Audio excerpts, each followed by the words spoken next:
Sabe uma coisa curiosa? As palavras que a gente usa todo santo dia, elas têm verdadeiros efeitos especiais. É isso mesmo. Hoje, a gente vai dar uma espiada na caixa de ferramentas dos grandes escritores e poetas para desvendar os segredos que tornam a linguagem tão poderosa. Bora mergulhar nesse universo? Para começar, a gente precisa sacar uma coisa. As palavras têm dois lados, como essa imagem do cérebro mostra bem. De um lado está o sentido literal, o lógico, aquele de dicionário, que a gente chama de denotativo. Do outro lado está o sentido figurado, o criativo, o conotativo. E é nesse lado criativo que a verdadeira mágica da comunicação acontece. E isso leva a gente à grande pergunta, né? Como eles fazem isso? Como é que uma simples frase numa música ou num livro consegue dar aquele arrepio ou ficar na nossa memória para sempre? A resposta está num conjunto de técnicas muito especiais. E a resposta para essa pergunta está aqui. São as famosas figuras de linguagem. Pensa nelas como as técnicas que ativam os superpoderes das palavras, transformando a comunicação. São recursos que vão muito além do óbvio, para criar emoção, imagens e significados completamente novos.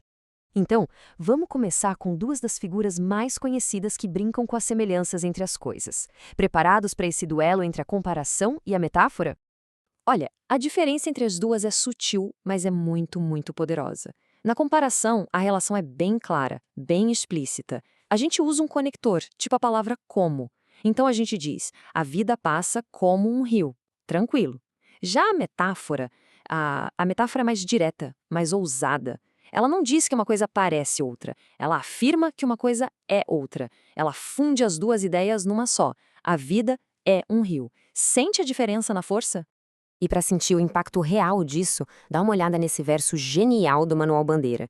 Ele não escreveu "meu verso é como o sangue". Não, ele foi direto ao ponto, com uma força incrível. Então, o ponto crucial é esse. A metáfora elimina a distância. O verso não é só parecido com o sangue, ele é sangue.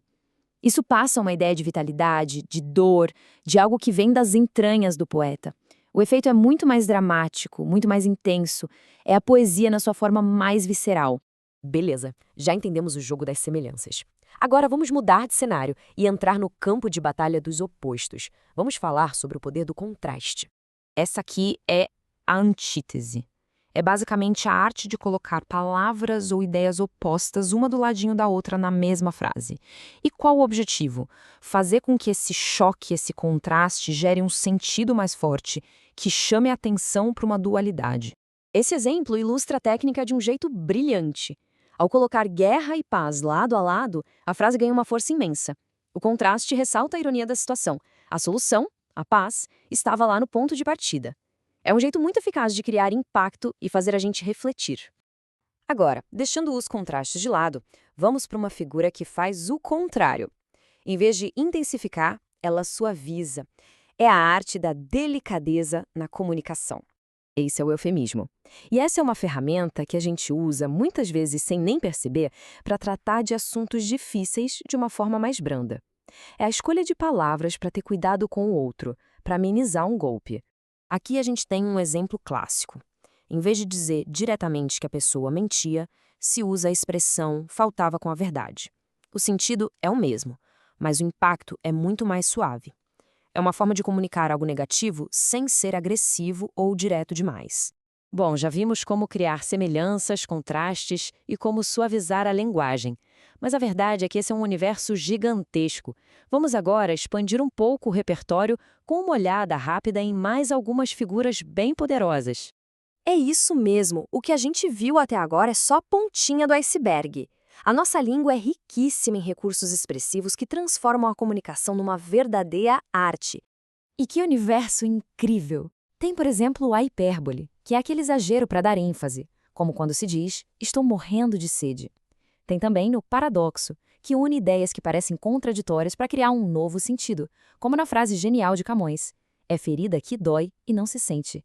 E ainda a metonímia, que é uma troca inteligente, como quando falamos adoro ler Machado de Assis para falar da obra dele, cada uma com seu efeito especial único. E para finalizar, fica a reflexão. Como a nossa percepção da arte pode mudar agora? Identificar esses efeitos especiais nas palavras não só enriquece a experiência, mas também aproxima a gente da genialidade por trás de uma canção ou de um livro. Fica o convite para prestar mais atenção na próxima música ou na próxima página de um livro. Até a próxima!